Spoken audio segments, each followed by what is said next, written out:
Good day, everyone. This is Marital Relevant, the Bora movement, and I'm Adeni Christiana.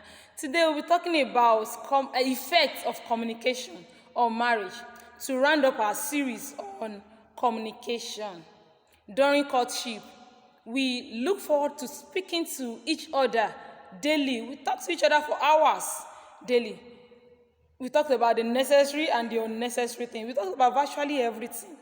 But after marriage, the ups and downs of marriage tend to make us to forget to communicate with each other. So sometimes we even assume that since we're living together, yes, now we are sleeping on the same bed, we don't really need to talk. And that is really creating distance between couples in marriage. Let's take our relationship with God as an example. We set apart time for God daily, and just to build relationship and intimacy with God. Some of us were even consistent. We choose a particular time. This is the time we're going to speak with God daily. God is using that to teach us that as we value relationship with Him, we should value relationship with and communication with our partner too in marriage. Some of us, the Holy Spirit will be telling you, and you need to spend time with your family. We will be claiming busy. And at the end of everything, we'll discover that there is distance between us and our spouse, and challenges will arise. So what are the positive effects of communication on marriage? Yes, number one that I will say is that there will be understanding. The more we communicate, the more we understand each other in marriage. We will have the same mind, because we've talked about virtually everything now. So when those things are coming, we've talked about it. So it is what the wife will say that the husband too will say at that particular point in time. Then we plan together. And when we plan together, there will be progress in such home. There will be unity, because we will be able to work together. I've shared my mind, I've shared my project. Then you will support me, I will support you, we'll work together. There will be progress in our home. The enemy won't be able to penetrate such home. We're already talking now. So if intruder come here, I don't even have time for you.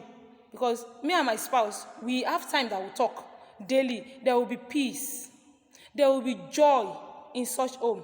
And such couple will be playing to each other. As in, they will be playing to each other. They will be free and open to each other. Those are some of the positive effects of communication on marriage. And what are the negative effects of communication on marriage? The first one of lack of communication, the first one I will say is that there will be distance while under the same roof. You will be living as strangers. I can't say a flatmate, because even flatmates sometimes, they come back from work in the evening and still talk and still gist about everything. You'll be living like strangers in your home if you are not communicating well.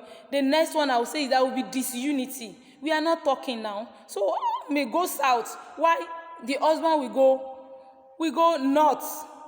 There will be disunity. There will be malice. We are not even talking, not before. So it's just as if we are fighting when there is no fight. Yes, there will be malice.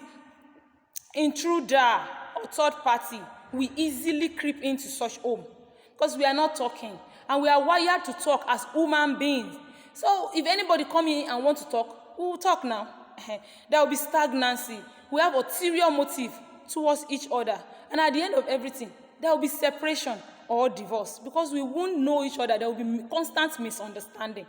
So for us to build a lasting and godly relationship in marriage, we need to build a consistent relationship, as in communication with our spouses intentionally. You have to be intentional about building consistent communication with your spouse. If you want to see more of our videos, you can visit our YouTube channel, which is Married and Relevant, the Bora Movement.